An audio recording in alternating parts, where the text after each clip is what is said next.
Ja, najbrž se lepše, kot se je zaključil tale spored na reki Savinji, ne bi mogel s tremi slovenskimi predstavniki v kajakaški konkurenci na vrhu.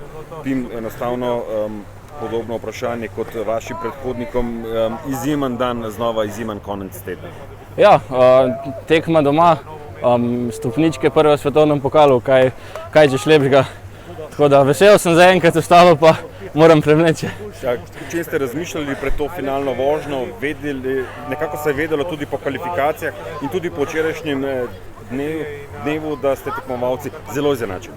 Ja, finale je itak vedno svoja tekma, tako da kvalifikacije kaj dosti ne štejejo, vedno je treba oddelati. Klej je voda precej mirna, nič kaj zahtevanega, tako da je vsakih 10 cm levo-desno lahko kolajna ali pa 7. mesto, tako da se je bilo treba zbrati in odirkati, kakor znamo. Glede na to, da se je sezona svetovnega pokala v spustu končala, vam je na nek način lahko malce tudi žal, glede na to, da ste prišli do prve zmage, ali ne smete biti preveč grebežljivi v tem trenutku? Mislim, da sem lahko vesel teh stopničk. Bil sem zdaj že par let nekje blizu, pa nikoli mi je rata ta majhen preskok do podijuma, tako da sem vesel, da je vsaj enkrat ratal in ena motivacija mogoče za naprej. Čestitke še. Hvala.